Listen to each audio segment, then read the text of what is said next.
नमस्कार, मैं अमित रमेश मखरे आज फिर से आपका स्वागत करता हूं। आज हम बात करने वाले हैं डेयरी इंडस्ट्री के सबसे बड़े बिजनेस के बारे में, जिसे हम कहते हैं कैटल फीड मैन्युफैक्चरिंग बिजनेस।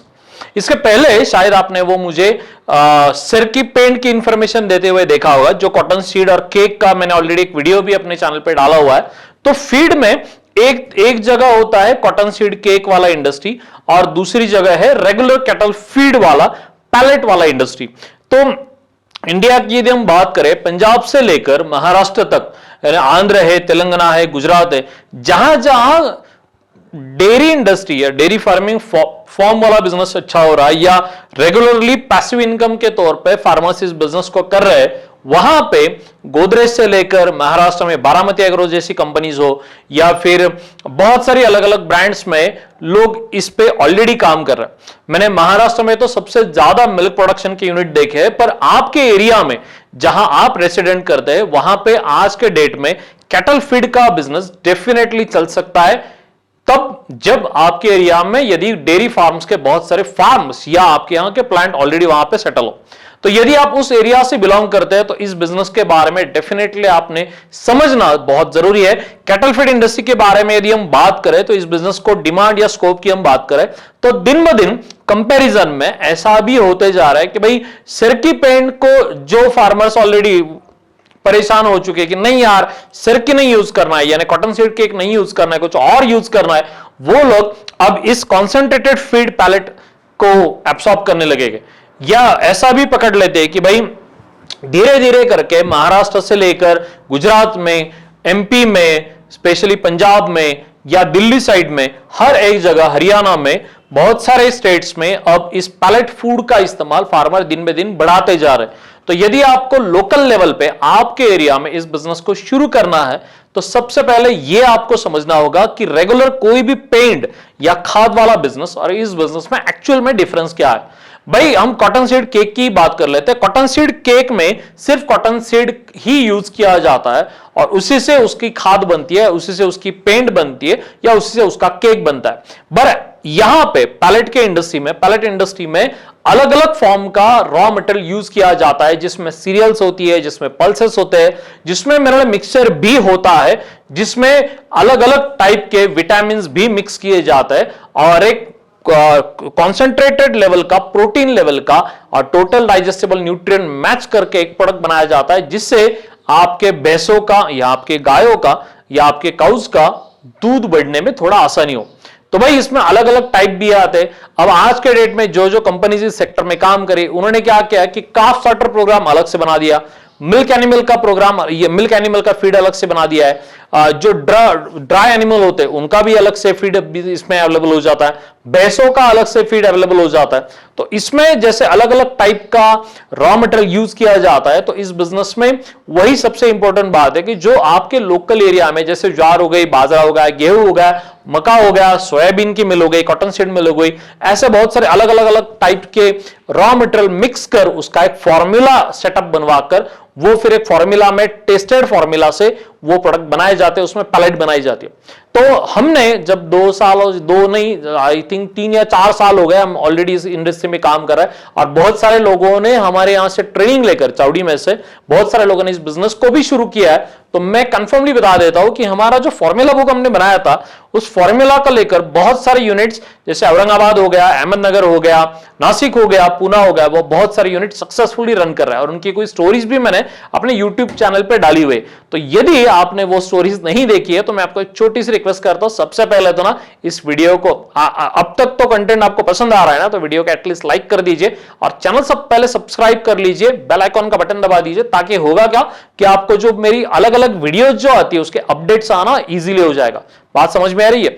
अब बात करते हैं इस बिजनेस को यदि शुरू करना है तो किन टाइप की मशीनरीज हमें लगेगी। सबसे पहली बात तो इसके लिए सबसे पहले लगता है एक ग्राइंडर, अच्छा सा ग्राइंडर लगेगा, उसके बाद मिक्सर लगेगा और उसके बाद पैलेट मेकिंग मशीन, उसके बाद पैकिंग मशीन। इन 4 मशीन का बेसिक सेटअप यदि आपको स्टार्ट करना है या इनिशियल लेवल पे स्टार्ट करना है तो ये 4 मशीन की हमें डेफिनेटली जरूरत है। इन 4 मशीन का 100% तो नहीं पर एक सेमी ऑटोमेटिक या ऑटोमेटिक का थोड़ा कम ऐसा यदि हम सेटअप करें तो अप्रॉक्सली पकड़ लो आपको एक 2000 स्क्वायर फीट की जगह से आप शुरू भी कर सकते हो। तो ये आपके फार्म एरिया में हो, यदि आपके पास एमआईडीसी एरिया हो तो कहीं भी आप कर सकते हो, उसमें कोई दिक्कत नहीं। बहुत सारे लोग मुझे पूछते हैं कि सर रूरल एरिया में ही ये बिजनेस चल सकता है या फिर हम अर्बन एरिया के भी इसका कुछ वर्कआउट कर सकते हैं। अर्बन एरिया में हमारा प्लॉट है सर, मेरे घर के पास मेरा प्लॉट अवेलेबल है, वहां पे कर सकते हैं। तो हाँ, डेफिनेटली ये इस बिजनेस को किया जा सकता है, उसमें कोई दिक्कत नहीं है। अब सबसे इंपॉर्टेंट बात है इस प्रोजेक्ट को रन करने के लिए आपको मार्केटिंग स्किल एडॉप्ट करना, क्योंकि यदि मार्केटिंग स्किल नहीं है आपका और फार्मर्स का कोई कनेक्शन नहीं है तो फिर आपको दिक्कत हो सकती है। तो मैं ये कहने वाला हूं कि आपको सबसे पहले इस बिजनेस को यदि शुरू करना है तो पहला स्टेप होगा को आपको मार्केट का सर्वे करना पड़ेगा। आप जिस लोकल एरिया को टारगेट करना चाहते हैं या जिस लोकल एरिया में आप रहने के लिए हो, जैसे पकड़ लो कि आप मध्य प्रदेश में हो, मध्य प्रदेश के किसी XYZ विलेज में हो, तो भाई आपको सबसे पहले यह करना होगा कि हमारे विलेज में या हमारे पास वाले विलेज में कितने सारे फार्मर्स इस पेंड को या इस कैटल फीड जो केक है इसको हम सेल कर सकते हैं, जो ऑलरेडी लोग यूज कर रहे हैं। या फिर हमें टेस्ट भी करना होगा लोगों को कि कोई लोगों को हम प्रोडक्ट बना के या कहीं और से लाकर सैंपलिंग के लिए दे सकते हैं। यदि फार्मर्स को पसंद आए तो मुझे बोल सकते हैं कि भाई मैं अब इसका प्लांट लगवाने जा रहा हूं, यदि मैं प्रोडक्ट बनाता हूं तो आप लेने के लिए तैयार हो या नहीं। तो फॉर्मूला और प्रोडक्शन टेक्नोलॉजी का टेंशन मत लीजिए, वो हमारे सऊदी के ट्रेनिंग प्रोग्राम में ऑलरेडी कवर हो जाएगा। पिछले 2-4 सालों से हमने बहुत सारे लोगों को इसी बिना पर या उसी पूरे प्रोजेक्ट पर खड़ा किया, तो उसका पूरा टेक्निकल नो मेरे पास है। पर उसके पहले आपको यह समझना होगा कि इस बिजनेस को आप कर सकते हो या नहीं। अब आप कहोगे सर आपने तो इन्वेस्टमेंट ही नहीं बताया, बिजनेस करने के लिए तो इन्वेस्टमेंट की बहुत जरूरत होती है। तो हाँ बॉस, डेफिनेटली बिजनेस करने के लिए इन्वेस्टमेंट की जरूरत है, पर इन्वेस्टमेंट इतना ज्यादा नहीं होगा, क्योंकि जो छोटा मशीन का सेटअप है यदि उस सेटअप को लिया जाए तो 5 या 6 लाख से या 6 लाख तक इसका छोटा सेटअप आ सकता है। आगे जाकर कैपेसिटी यदि आपका बड़ा है, आप बड़ा प्रोजेक्ट करना चाहते हो तो आप बड़ा भी कर सकते हो। यदि ऐसा होता है कि भाई मेरा प्रोजेक्ट या मेरा वीडियो कोई बड़ा आदमी देख रहा है जिसके पास बहुत सारा पैसा है, तो वो लगता है यार अमित सर आप सिर्फ ना छोटे ही बातें करते हो, आप बड़ा तो कोई बोलते ही नहीं। तो भाई ऐसा कुछ नहीं है। मेरे ज्यादा से ज्यादा व्यूअर्स जिनको स्टार्ट करना होता है उनका सोच ही यही है कि भाई हम इनिशियल लेवल पे छोटे करके स्टार्ट करें। सही है ना, मैं सही कह रहा हूं ना? आपका भी प्लानिंग यही, आपको कैसे करना है, बड़ा करना है या छोटा प्लान करना है? तो यदि आपको छोटा करना है तो वो भी कमेंट कीजिए, हम वोट लेंगे कि मेरे वीडियो मैंने मिनी स्केल पे बनानी चाहिए, मेरे वीडियो में मैंने बड़ा इन्वेस्टमेंट वाला प्लान बताना चाहिए। तो मुझे भी समझ में आया यार आपको क्या कहना होता है, तो प्लीज आप कमेंट करके बता सकते हो मुझे। तो भाई सबसे इंपॉर्टेंट बात यही है कि इन्वेस्टमेंट मशीनरी सेटअप के लिए 5 या 6 लाख, उसके आगे जाकर शेड के लिए हमें रिक्वायरमेंट लगेगी 1,500 स्क्वायर फीट का एक शेड लगेगा, आप रेंट आउट भी कर सकते हो। तीसरी चीज आपको रॉ मटेरियल परचेस करने के लिए थोड़ा पैसा लगेगा। तो हर एक प्रोजेक्ट में जो मैं इन्वेस्टमेंट पहली वाली बताता हूं वो बेसिकली मशीनरी और आपके लिए शेड की या बेसिक इन्वेस्टमेंट होती है। इसके आगे जाकर रॉ मटेरियल के लिए थोड़ा सा सीसी हमें उठाना पड़ेगा। तो बैंक लोन हो सकता है, मैं मेरे अलग अलग वीडियोस में रेगुलरली ये बताते जाता हूं, बताता रहता हूं कि भाई बैंक लोन हो सकता है, आपका सिबिल स्कोर अच्छा हो और गवर्नमेंट की भी स्कीम्स होती है इस प्रोजेक्ट के लिए अलग अलग, या फार्मर प्रोड्यूसर कंपनी भी है आपकी, तो उसमें भी हम अलग अलग टाइप्स की स्कीम्स गवर्नमेंट की प्रोवाइड करवाते हैं, आप उसकी इंफॉर्मेशन देते हैं। तो यदि आप बिजनेस करना चाहते हो तो उसके आगे की टेंशन मत लीजिए। हमारे कस्टमर केयर जो आपका नंबर दिख रहा है स्क्रीन पे, उस कस्टमर केयर नंबर को फोन कीजिए, सर वहां बताइए हमारे काउंसलर्स को कि सर ये बिजनेस में करना चाहता हूं।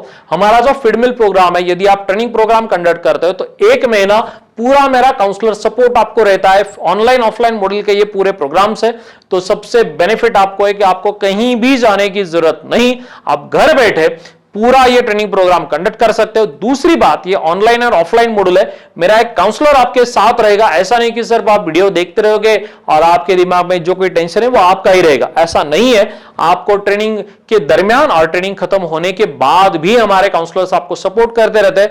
जब तक आपका बिजनेस नहीं होता तब तक आपके लिए एक स्पेशल हमारा सऊदी का सपोर्ट सेंटर है, जहां पे आपको इस पूरे इंडस्ट्री के बारे में कोई भी डाउट हो वो लोग इसको सॉर्ट आउट करने के काम करता है। तो भाई हम ये आज से तो नहीं कर रहे, एक आध दिन से तो हमने नहीं शुरू किया, 10 सालों की मेहनत है बिजनेस खड़ा करने के लिए। एक पूरा इकोसिस्टम मैंने ऑलरेडी बना के रखा है। सिर्फ यही बात है कि आप आज मुझे देख पा रहे हो इसलिए क्योंकि मैं पहले सिर्फ महाराष्ट्र में और मराठी मध्ये से काम करत होतो।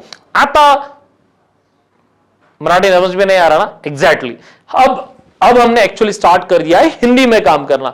तो भाई आपके यहां पहुंचने तक थोड़ी देर तो हो गई, पर चलो अच्छी बात है, जब हम बात कर रहे हैं तब तक हमारा पूरा सिस्टम ऑलरेडी अब डेवलप हो चुका है, तो आपको किसी भी चीज की अब दिक्कत नहीं आएगी।